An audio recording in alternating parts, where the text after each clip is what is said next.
복과 은혜가 말씀을 듣는 성도들의 심령 속에 신앙 속에 충만히 거하기를 주의 이름으로 축원합니다. 아멘.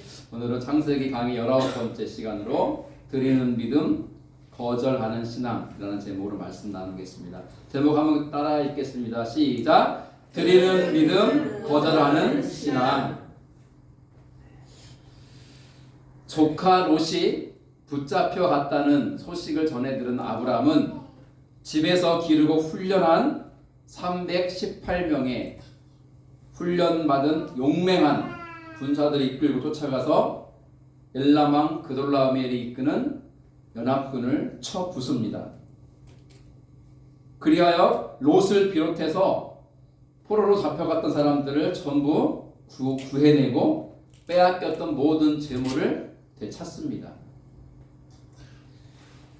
여러분, 전쟁이 쉬울까요? 어려울까요? 뭐 질문을 드리나 마나죠. 저는 어려운 질문을 잘 안 합니다. 정화자님 알겠죠? 여러분, 그냥 동네에서 하는 전쟁도 당연히 힘든 일이지만 방어전이죠. 그러나 원정해서 전쟁을 치르는 것은 더 어렵습니다. 왜냐하면 많은 거리를 이동해서 가야 되기 때문에 그래요.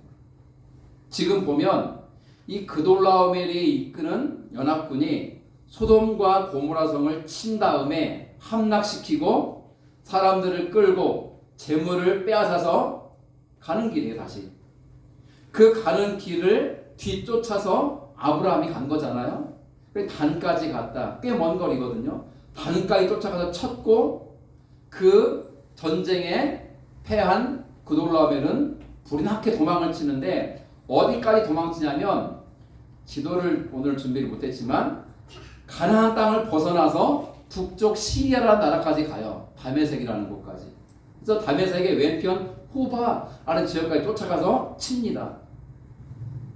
굉장히 먼 거리를 가면서 전쟁을 치렀으니 전쟁이 한 번으로 끝난 게 아니라는 거예요. 치고 또 치고 쫓아가고 또 치고 이렇게 치열한 접전과 전쟁 끝에 아브라함은 최종 승리를 거둔 거예요. 그러니 이러한 엄청난 전쟁을 치른 아브라함과 318명의 군사들은 지쳐있다, 지쳐있지 않다, 지쳐있다. 힘들다, 힘들지 않다, 힘들다. 무척 지쳐있고 무척 피곤하며 무척 힘이 든 상태예요. 그뿐만이 아니라 갔던 길을 다시 돌아와야 돼요. 여러분, 그 먼 길을 다시 돌아온다는 게 얼마나 어려운 일이에요? 뿐만 아니라 아브라함과 318명의 군사만 온다면 좀 빨리 올 수 있을 거예요. 그죠? 근데 누구를 함께 데려와야 됩니까? 잡혀갔던 포로들. 그 사람들을 다 데리고 와야 되니 그 수많은 사람들과 빼앗겼던 가축과 재물들까지 전부 가지고 와야 되니 속도가 뭐 얼마나 느렸겠어요. 더구나 갈 때 뭐 얼마나 많은 물이나 음식을 싸갔겠어요. 전쟁에 필요한 것만 챙겨서 급히 갔기 때문에 아마 이 수많은 사람들이 오는 길에 뭐 먹을 음식을 모자랐을 텐데 음식 대신 뭐 고기를 잡아 먹었으면 되니까 가축을 먹었으면 되니까 막 음식은 어느 정도 해결됐을 것 같아요. 그러나 물은 어떻게 해요? 물이 있는 강이나 시내를 찾아가지고 그런 루트를 통해서 돌아와야 되니 돌아오는 길이 쉽지 않았을 것을 우리는 어렵지 않게 예상할 수 있다는 것이죠.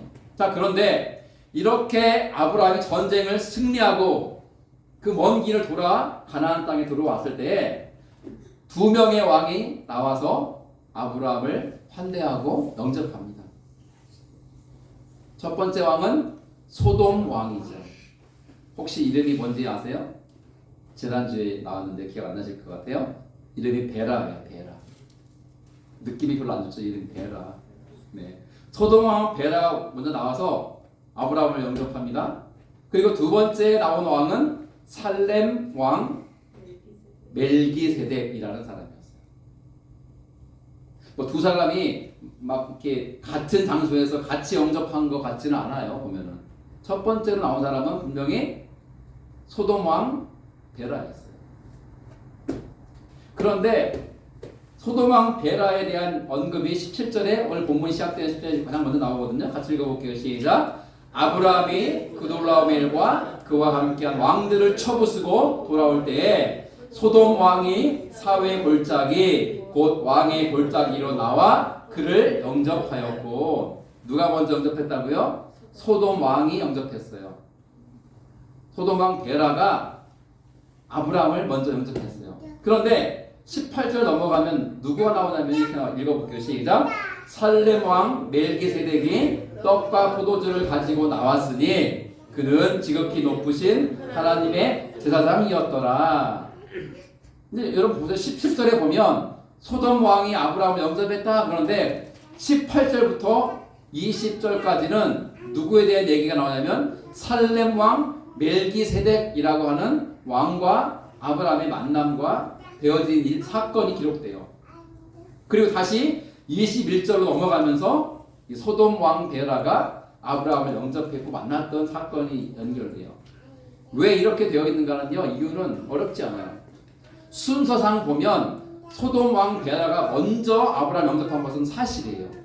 하지만 오늘 우리에게 말씀을 통해서 교훈 삼게 하는 중요한 초점이 어디냐면 바로 살렘 왕 멜기세덱과의 만남에 있기 때문에 그래요. 그래서 그것을 먼저 사건을 다루고 뒤이어서 다시 처음 만났던 소돔 왕과의 만남 사건을 이어가고 있는 거죠. 자, 우리는 이 두 왕과 아브라함의 만나는 사건을 살펴보면서 오늘 교훈을 나누고자 합니다. 여러분, 이 아브라함이 318명의 군사를 끌고 쫓아가서 4개 나라가 연합한 어마어마하게 큰 규모의 군대를 쳐서 무찔렀다 라고 하는 기적 같은 소식이 가나안 땅에 전해지자 가나안 땅에 있는 모든 나라와 족속의 사람들과 왕들이 어땠을까요? 슬퍼했을까요? 기뻐했을까요? 슬퍼요? 이상하네요. 슬퍼하려는 거예요. 대답을 안 하시네요. 여러분, 슬퍼했습니까? 기뻐했습니까? 당연히 기뻐하죠. 지금 가나안 땅이 완전히 짓밟힌 상태였어요. 가나안 땅 남부부터 치고 올라와서 이 전쟁과 관계가 없는 족속까지 다 쳐버렸잖아요. 그리고 소돔과 고모라를 쳤잖아요. 다 빼앗아가고 다 포로로 끌고 가고 이미 그 나라로 가고 있는 중인데 아브라함이라는 사람이 쫓아가가지고 그 엄청난 규모의 부대를 쳐서 무찌르고 그리고 잡혀간 사람들을 다 데리고 오고 빼앗긴 재물을 다 되찾아서 오고 있다 라고 하는 소식이 가나안 땅에 전해지자 가나안 땅에 있었던 사람들과 왕들은 얼마나 기뻤겠어요. 그러니 아브라함을 맞이하러 나온 것은 여러분 당연한 일입니까? 이상한 일입니까? 당연한 일이죠. 나와서요 박수 쳐야 돼요. 우리 하인이 잘 치잖아요. 우리 하인처럼 나 박수 쳐야 돼요. 10번 치고 마는 게 아니라 팔이 떨어질 때까지 쳐야 돼요. 그리고 막 아브라함 만세 하면서 아브라함을 막 찬양하고 칭송하는 거예요. 이리야 가나안 땅에 스타덤에 오른 순간이에요. 그리고 아브라함의 이름은 그 순간 유명한 사람이 되었어요. 왜요?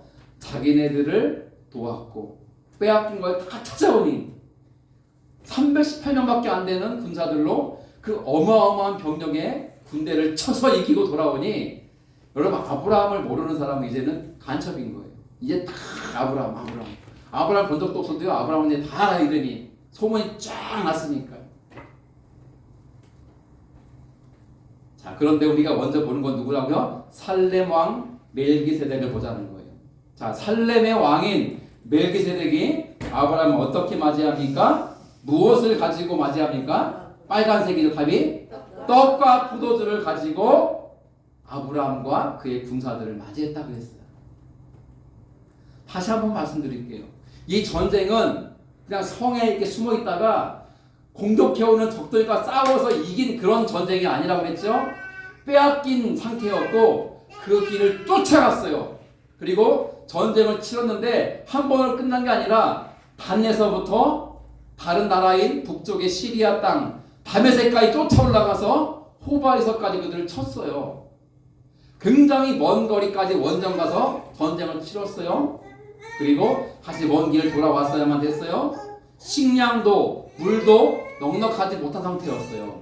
그러니 아브라함과 그의 군사들과 돌아오는 그 수많은 사람들을 데리고 올 때에 배고팠겠어요? 배불렀겠어요? 배고팠죠. 목말랐겠어요? 안 말랐겠어요?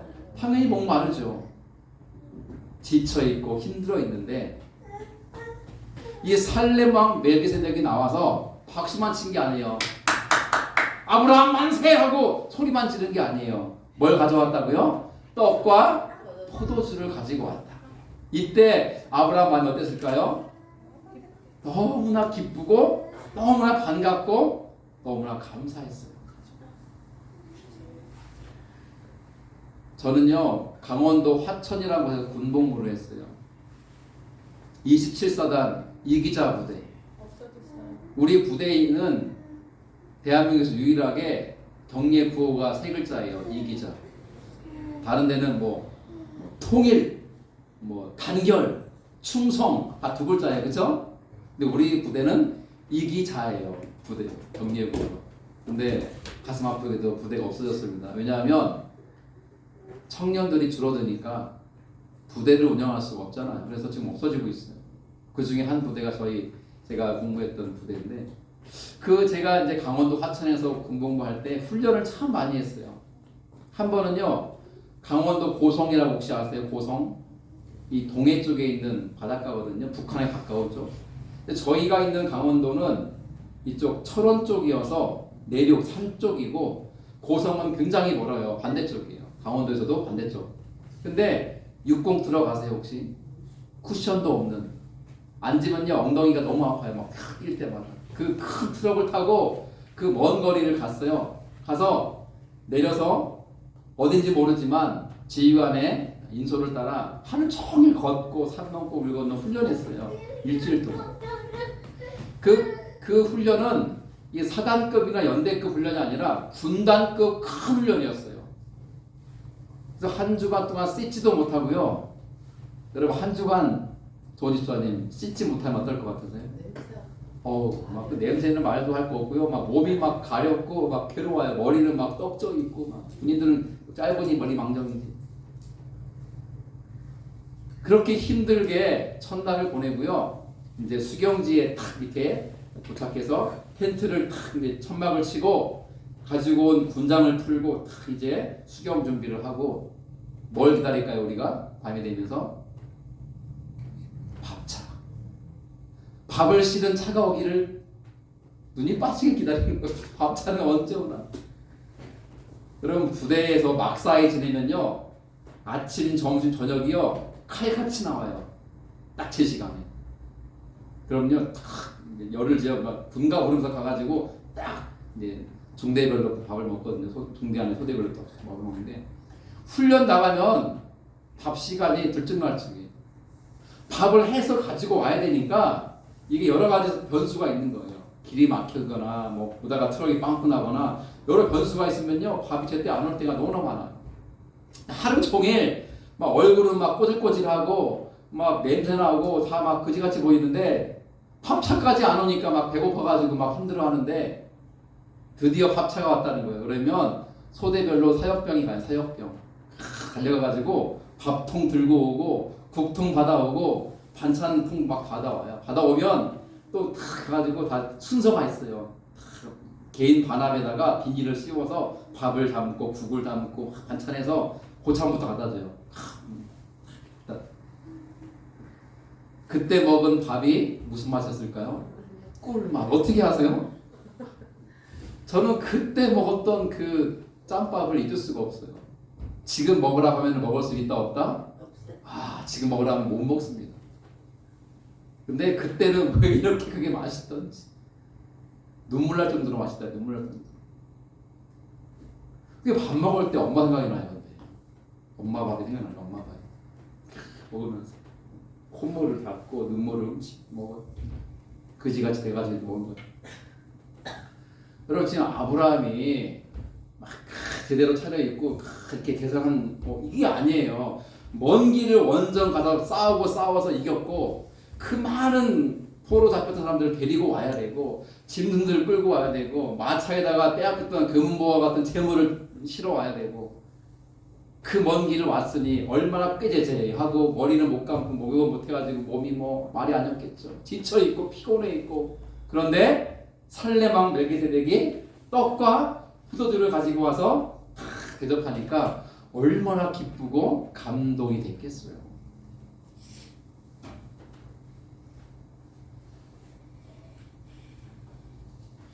이 18절을 보면 살렘 왕 멜기세덱을 뭐라고 설명합니까? 그는 지극히 높으신 하나님의 제사장이었더라. 이 말을 따르면요, 멜기세덱에 관한 몇 가지 사실을 우리가 알 수 있는데, 멜기세덱은 여러분 기억했으면 좋겠어요. 엘라왕 그돌라오멜은 까먹어도 괜찮아요. 나쁜 놈이니까. 근데 살렘 왕 멜기세덱은 꼭 기억해야 돼요. 사실 이 멜기세덱만 가지고도 1시간 이상 설교를 해야 되거든요. 그래서 지금 고민인 거예요. 오늘 이 소돔왕까지 나눠야 되는데 멜기세덱에서 멈추면 안 되고 짧게 갑니다. 근데 이 멜기세덱이라는 왕에 대한 이름이 창세기에는 여기만 나와요.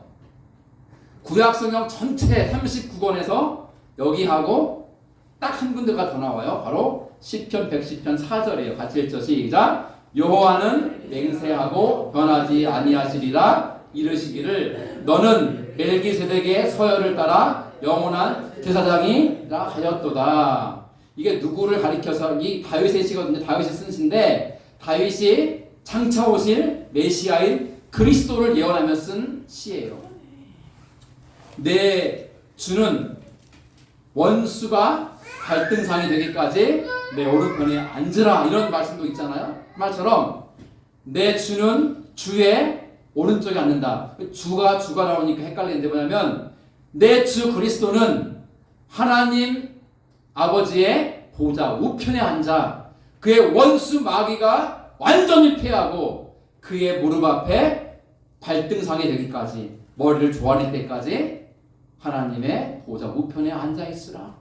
그 말씀이 나오면서 이어진 게 뭐냐면 여호와는 맹세하고 변하지 아니하시리라 이르시기를 너는 가면 그리스도를 가리켜서 하나님 하신 말씀이에요. 그리스도 너는 멜기세덱의 서열을 따라 영원한 제사장이라 하셨도다 이렇게 말씀하신 거예요. 그러니까 앞으로 오실 예수 그리스도는 누구의 반차, 누구의 서열을 따라오시는 분이에요? 멜기세덱의 반차를 따라오시는 영원한 제사장이라 말씀하세요. 그리고 이 멜기세덱에 대해서는요, 신약에 유일하게 히브리서에 나와요. 히브리서에 보면요, 5장, 6장, 7장에 걸쳐서 광범위하게 나오는데 특별히 7장은 전체가 다 누구에 관한 말씀일까요? 멜기세덱에 관한 말씀이에요. 멜기세덱에 대해서는 자세히 나중에 기회에서 공부하도록 하고요. 이분이 어떤 분인지를 한번 보도록 하죠. 멜기세덱 첫 번째는 살렘 왕이라고 했어요. 살렘은요 뜻이 뭘까요? 샬롬 뭐예요? 평안, 평화. 예루살렘이요 말뜻 자체가 평화의 도시라는 뜻이에요. 평화의 도시. 살렘은 예루살렘을 줄여서 부르는 말이에요. 살렘의 왕이라는 것은 예루살렘의 왕이라는 뜻이에요. 근데 살렘의 뜻이 뭐라고요? 평화니까 살렘 왕이라는 것은 무슨 뜻이에요? 평화의 왕이라는 뜻이에요. 평화의 왕. 두 번째, 멜기세덱은 지극히 높으신 하나님의 제사장이라고 그랬어요. 본문에, 그죠? 그리고 세 번째, 그의 이름이 뭐죠? 멜기세덱. 뜻이 뭘까요? 의의 왕이라는 뜻이에요. 이름 자체가. 말라크라고 하니까 제데크라고 하는 두 단어가 합쳐진 건데 뜻은 말 그대로 말라크라는 것은 왕이라는 뜻이에요. 제데크라는 단어는 의라는 뜻이에요. 그러니까 멜기세덱이라는 이름 뜻 자체가 뭐예요? 의의 왕이라는 뜻이에요. 이 세 가지를 기억하십시오. 멜기세덱은 누군가? 평화의 왕이고 하나님의 제사장이며 의의 왕이라는 거예요. 그러한 멜기세덱의 왕으로서 전쟁을 치르고 돌아오는 승리하고 돌아오는 아브라함을 환영하고 영접할 때에 그냥 말로만 하고 만세 외치는 게 아니라 떡과 포도주를 준비해서 정성껏 섬기는 그러한 귀한 헌신과 희생의 모습을 보여주죠. 뿐만 아니라 이어지는 19절에 보면 이 멜기세덱이 아브라함에게 어떻게 하는지 나옵니다. 같이 읽어보죠. 시작. 그가 아브라함에게 축복하여 이르되 천지의 주제이시요 지극히 높으신 하나님이여 아브라함에게 복을 주옵소서. 너희 대적을 내 손에 붙이신 지극히 높으신 하나님을 찬송할지로다 하매 아멘. 아브라함을 뭐하고 있는 거예요 지금? 축복하고 있는 거예요. 그런데 아브라함의 축복의 메시지를 가만 보면 이 멜기세덱의 축복의 내용을 가만 보면 이 멜기세덱 왕이 여호와 하나님을 어떠한 분으로 믿고 있는지에 대한 그의 신앙 고백이 나와요. 자, 첫째는 뭐냐면 같이 읽죠. 시작. 하나님은 천지의 주제이시다. 아멘. 주제는 통치하고 다스리시는 주관자라는 뜻이에요. 하나님은 천지를 창조하시고 다스리시는 주제이심을 고백합니다. 두 번째는 읽죠. 시작. 하나님은 지극히 높으신 분이시다. 그렇죠. 하나님 지극히 높으신 분이시다. 세 번째는 뭡니까? 하나님은 대적을 아브라함의 손에 붙이신 분이시다. 이 전쟁은 누가 이기게 하신 거라는 거예요? 하나님이 이기게 하신 거라는 걸 분명히 밝히는 거예요. 네 번째 시작. 하나님은 아브라함에게 복을 주시는 분이시다. 아멘. 하나님은 아브라함에게 복 주시는 분임을 선포합니다. 다섯 번째 보니까 하나님은 찬송을 받기에 합당하신 분이시다. 아멘. 이 멜기세덱 왕의 이 신앙의 고백이 또 아브라함을 축복하는 메시지가 단순히 아브라함에게 야 너에게 복이 있기를 빈다 이런 차원의 축복이 아니에요. 하나님을 믿는 위대한 신앙의 고백이에요. 하나님은 어떤 분을 믿냐고요? 천지의 주제이시고 지극히 높으신 분이시며 대적들을 아브라함 손에 붙이신 분이시고 아브라함에게 복을 주시며 그러므로 찬송받기에 합당하신 분이라는 믿음의 선포를 하고 있는 거예요. 이러한 위대한 축복과 믿음의 고백을 받은 아브라함이 머리를 긁적이며 감사해요. 그러고 말았을까요? 아브라함의 반응을 봅시다. 시작. 아브라함이 그 얻은 곳에서 10분의 1을 멜기세덱에게 주었더라. 아멘. 멜기세덱이 지금 뭐합니까? 뭘 바쳐요? 11조를 누구에게? 하나님의 제사장인 멜기세덱에게 바쳤다라는 거예요. 여러분, 아브라함이 왜 10의 1, 11조를 멜기세덱 왕에게 바쳤을까요? 기분이 너무 좋고 감동이 되고 그리고 행복해서 떡과 포도주를 먹고 배가 막 부르고 너무 막 좋으니까 그런 고마운 마음에 멜기세덱에게 전리품 가운데 10분의 1을 준 것일까요? 표면적으로는 그게 맞아요. 다른 왕들이나 다른 사람들은 떡과 포도주를 가지고 영접하러 오지 않았는데 살렘 왕 멜기세덱은 떡과 포도주를 그 많은 양을 준비해서 와서 먹이고 마시게 했으니 고마워서 그에게 10의 1조를 바친 거예요. 표면적으로는.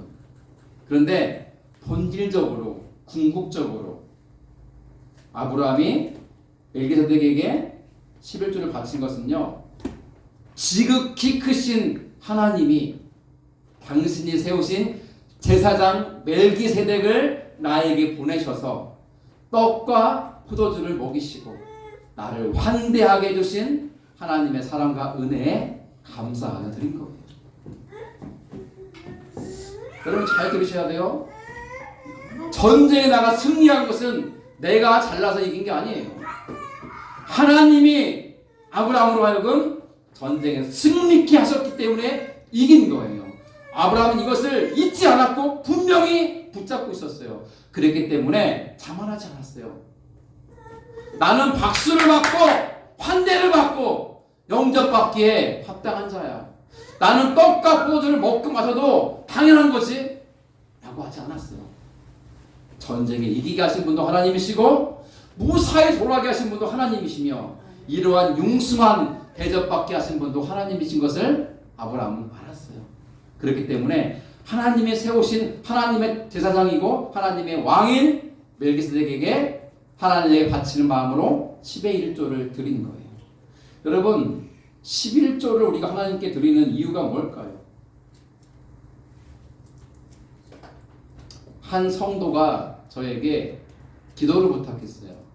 전화로요. 목사님, 저에게 이러한 기도 제목이 있는데 좀 기도해 주세요. 제가 그랬어요. 아 그래요? 기도할게요. 그리고 전화상으로 기도해 드렸어요. 끊고 성도님 제가 앞으로 계속 이 기도를 위해서 기도하겠습니다. 근데 시간이 지났어요. 꽤. 근데 어느 날 이분이 또 전화가 왔어요.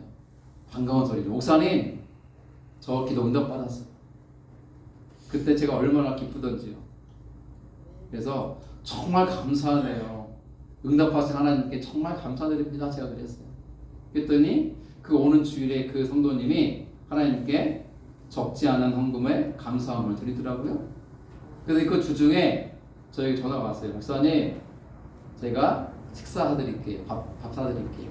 저는 국밥이나 한 그릇 사주려고 했는데 좋은 레스토랑에 가서 아주 근사한 고급스러운 음식을 대접받았어요. 그때 제가 기뻤을까요? 슬펐을까요? 기쁘죠. 엄청 기쁘죠.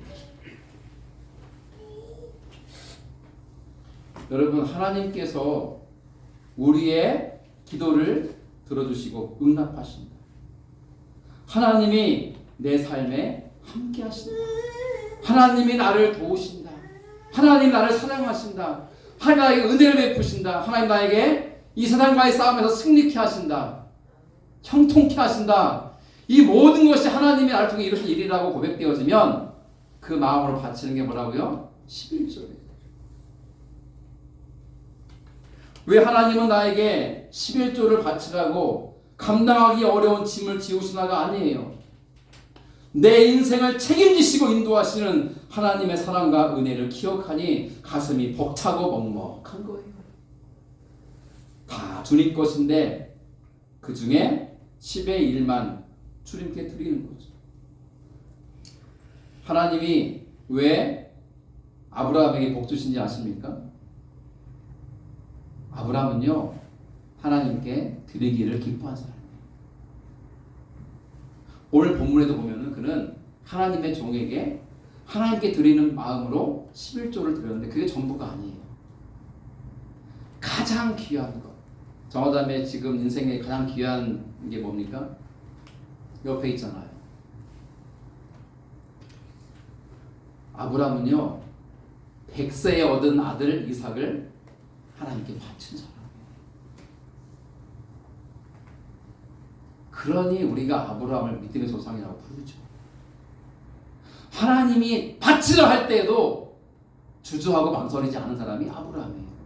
기꺼이 자기 아들마저 바친 사람이 아브라함이에요.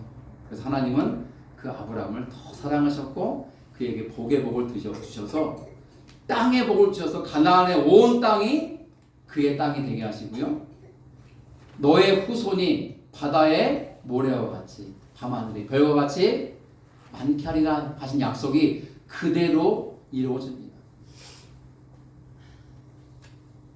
여러분 사람들이 가장 귀하게 여기는 게 뭘까요? 돈이에요. 사람.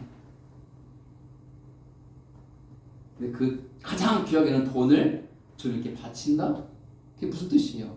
하나님이 나의 가장 소중한 분입니다. 하나님은 나의 최고입니다. 하나님은 내 인생의 짱이시고 보스이시고 내 삶의 으뜸이시고 최고이십니다. 라는 믿음의 고백으로 드리는 게 11조. 아무나 드리는 게 아니라는 거예요.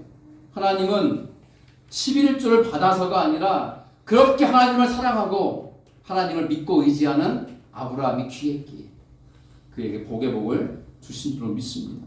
저는 우리 성도들이요 진짜 하나님께 복받는 성도들이 되기를 간절히 소망해요. 하늘의 신령한 복도 받고요.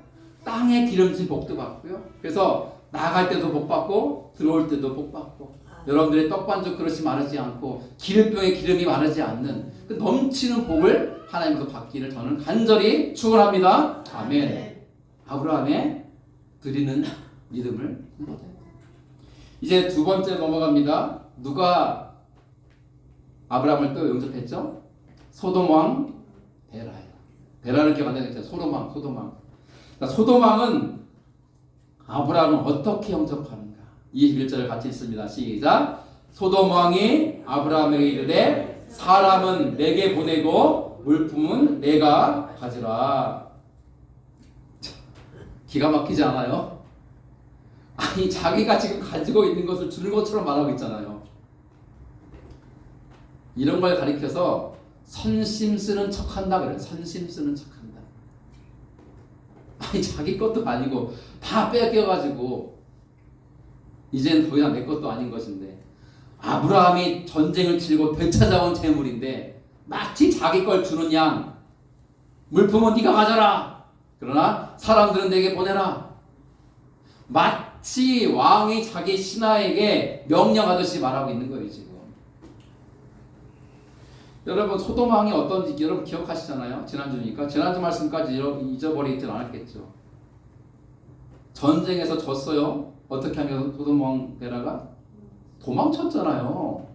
도망치다가 어디에 빠졌어요? 시딤 골짜기에 있는 역청구덩이에 빠져가지고 나가지도 못하고 막 도망가지도 못하고 막 이렇게 막 역청구덩이에 빠져가지고 막 헤매고 있는 거예요. 그 모습 상상해 보세요. 얼마나 비참하고 비겁한 모습이에요. 도망치다가 자기 군사들은 다 죽어가고 있는데 자기 혼자 살다가 도망치다가 역청구덩이에 빠져가지고 지금 막 헤매고 있는 것을 생각해 보세요. 왕으로서 태통도 없고 겨우 빠져나온 것 같아요. 그리고 산으로 도망쳐 산으로. 거기는 나무가 있는 우리나라 같은 산이 아니니까 동물 같은 데를 찾아가 숨었겠지.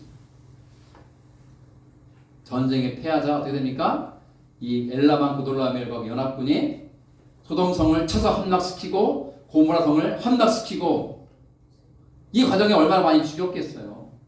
백성들 죽어나가는데도 소돔왕 베라는 어디 있었어요? 산에 숨어 있었죠. 포로로 끌려가는 때에도 소돔왕은 어디 있었어요? 산에 숨어 있었죠. 모든 걸 다 빼앗기고 처참한 상황이 된 상황 속에서 그는 자기 혼자 살고자 숨어 있었어요. 여러분 지난주 말씀 기억하죠? 이 전쟁은 누구 때문에 일어난 거예요? 바로 소돔 왕 베라 때문에 일어난 거예요. 12년 동안이나 이 그돌라멜 왕에게 지배를 받고 있으니까 독립하자 하고 지배를 받던 5개 나라 왕들을 꼬셔가지고 큰 군대를 이끌고 그리고 이 그돌라멜과 반기를 들면서 전쟁을 일으킨 거예요. 그러자 그돌라멜도 이것들 말하면서 자기 나라 지역에 있는 이 유프라테스 강 오른편에 오른편에 있는 네 나라의 연합군을 형성해서 원정 거예요. 원정을. 만약에 소돔 왕이 반기 안 들었으면 전쟁도 일어나지 않았을 거예요. 근데 여러분 자기가 일으킨 전쟁인데 승리하면 좋았겠지만 패배했잖아요. 그러면 지금 전쟁이 위기에 처하고 질 것 같아요. 그러면 소돔 왕은 어떻게 됩니까? 전사하더라도 목숨 걸고 끝까지 항전하고 싸웠어야죠. 안 그래요? 자기가 일으킨 전쟁이고 자기가 왕이고 전쟁의 총사령관인데 비겁하게 도망가요? 우리나라의 슬픔도 거기 있잖아요. 이승만 대통령의 공도 있죠. 업적도 있어요. 하지만 6.25 전쟁 갔을 때 도망간 사람이 그 사람이에요. 도망갔어요. 비행기 타고 혼자서. 그리고 한국에 있는 것처럼 그 라디오 녹음회가 틀려줬잖아요. 여러분 안심하십시오. 국민들은 그 방송 듣고 이 대통령이 지금 서울에 청와대를 지키고 있구나 착각했잖아요. 녹음한 라디오를 틀어주니까. 기가 막히지 않아요? 이 지금 소돔 왕 베라가 이렇게 얼마나 졸렬하고 비겁하고 말도 안 되는 짓거리를 해놓고 아브라함이 승리하고 왔는데 살레망처럼 떡과 포도주를 대접하면서 고맙다고 감사하다고 인사하지는 못할 망정 사람은 내게 보내고 물품은 네가 가져라 이따위 말이 나오고 있다는 게 얼마나 기가 차지도 않지 않습니까 여러분?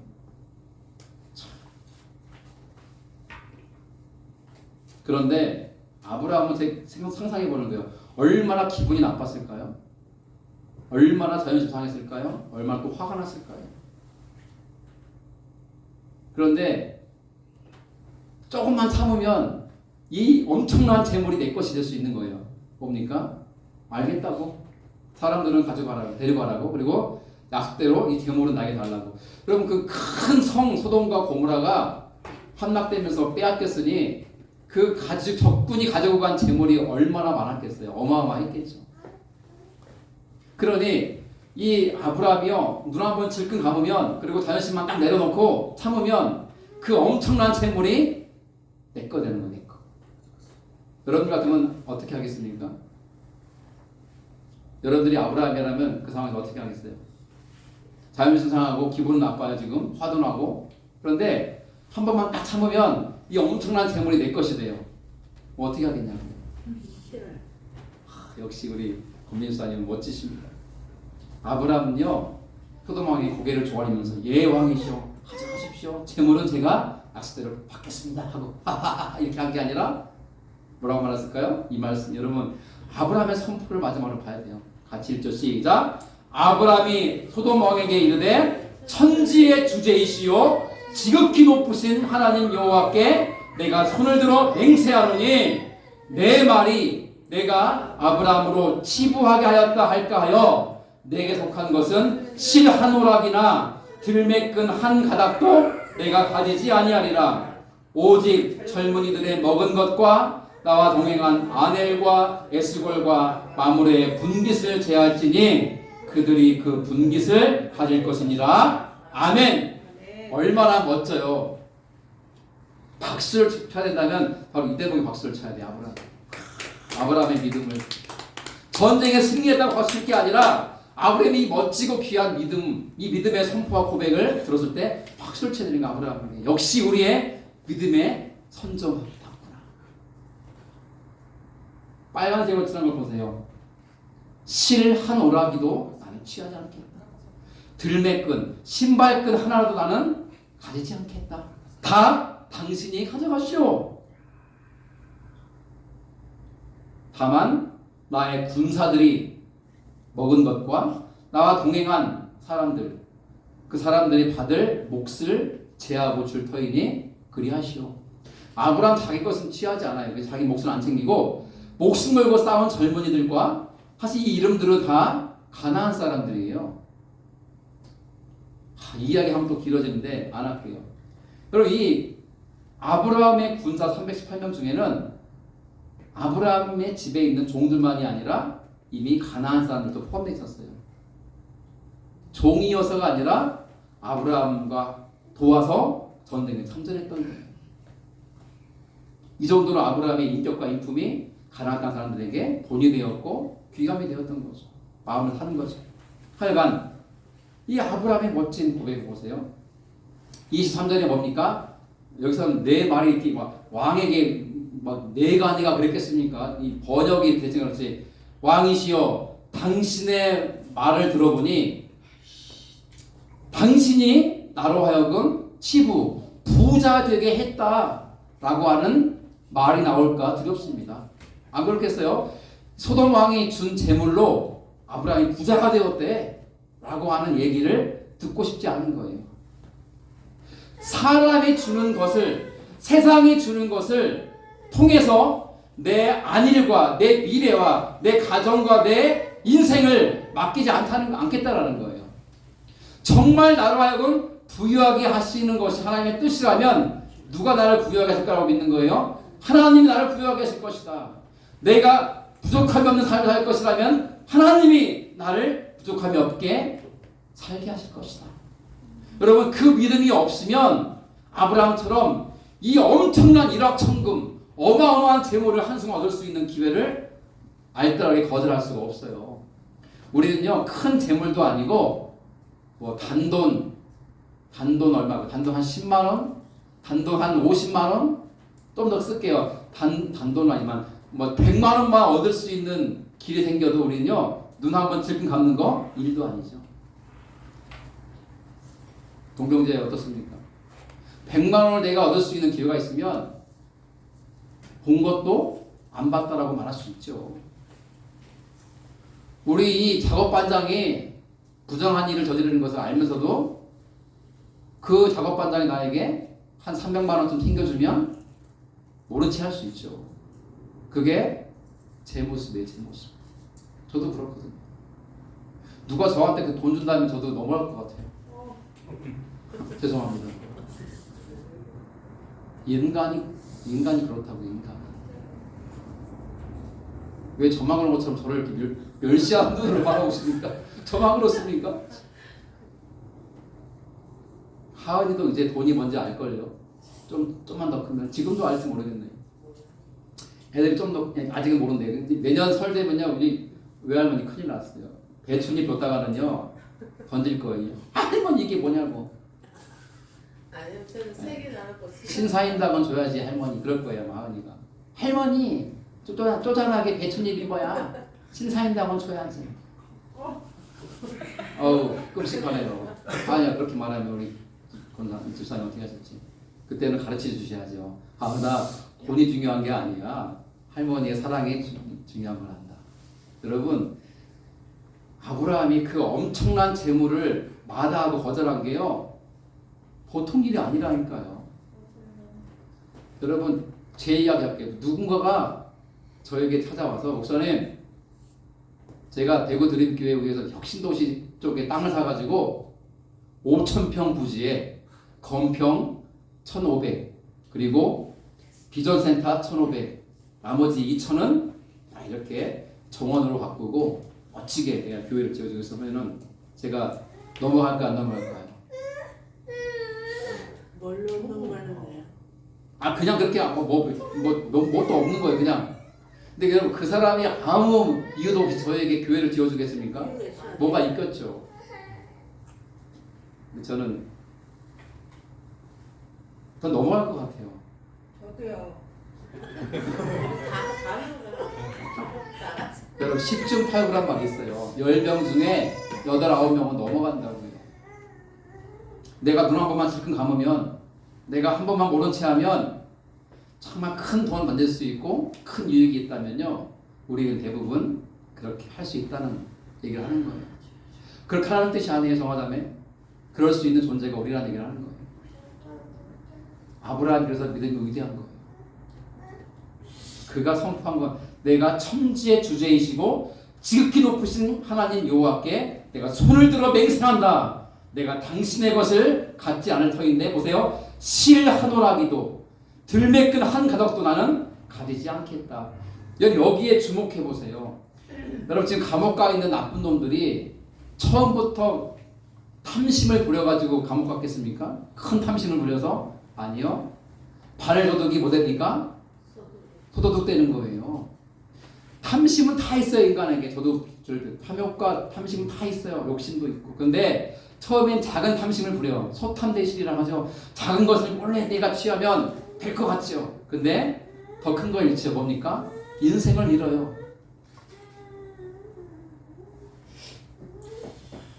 오늘 주시는 말씀을 잘 기억하십시오. 이제 말씀을 하은이 때문에라도 마무리될 것 같습니다. 오늘 저는 제목의 말씀을 뭘로 잡았습니까? 기억하세요? 벌써 까먹었죠? 감사합니다. 드리는 믿음, 거절하는 신앙. 질문이에요. 믿음이 뭡니까? 라고 누가 묻는다면 하나님 믿는 거지. 그렇게 말할 수도 있지만 믿음이 무엇인가? 하나님이 나를 사랑하시고 나에게 은혜를 베푸시고 내 인생을 책임지시고 나를 선한 길로 인도하심을 믿고 나의 가장 소중한 것조차도 기꺼이 드릴 수 있는 그것이 믿음이에요. 하나님은 그 믿음을 귀하게 여기세요. 그래서 그런 사람에게 복을 주시는 거예요. 그러면 신앙은 뭡니까? 누가 묻는다면 신앙이 뭐야? 예수 믿는 거지. 뭐 틀린 말은 아니죠. 그러나 신앙이 무엇이냐? 누군가 저에게 묻는다면 이렇게 말할 수 있을 것 같아요. 세상의 유혹도 탐심도 욕심도 알뜰히 거절하고 물리치고 하나님이 주시는 것으로 하나님이 인도하시는 대로 하나님이 먹이시는 대로 살기로 선포하는 것. 그러나 하나님 나로 가난하게 하시는 분이 아니라 부유하게 하시고 부족한 인생이 아닌 부족함이 없는 인생으로 이끄실 거라는 믿음을 가지고 사는 그것이 우리의 신앙임을 저는 말할 것입니다. 오늘 본문이 주고 있는 이 아브라함의 귀한 믿음과 신앙을 교훈 삼으십시오. 아브라함도 불완전한 사람이었잖아요. 앞으로 또 부인을 배신합니다. 죄송하지만 이렇게 약하고 부족한 사람이었지만 그럼에도 불구하고 그는 하나님을 바라보았고 하나님을 의지하고 그 하나님께 자신의 가장 귀한 걸 내어드릴 수 있는 믿음을 가졌고 세상의 것을 욕심부려 취하지 않고 하나님이 주시는 것으로만 살아가는 귀한 믿음의 사람이 되었기에 그의 이름이 밤하늘의 별처럼 빛나고 오늘 우리에게도 아름다운 사람으로 전해지고 있지 않겠습니까? 저는 소망합니다. 우리 드림의 모든 성도들은 이 아브라함과 같은 아름다운 귀한 믿음을 가진 사람들 되기를 주의 이름으로 축원합니다. 여러분 하나님의 큰 기쁨과 영광 되는 거룩과 복을 될 수 있기를 주의 이름으로 축원합니다. 아멘. 우리 이 시간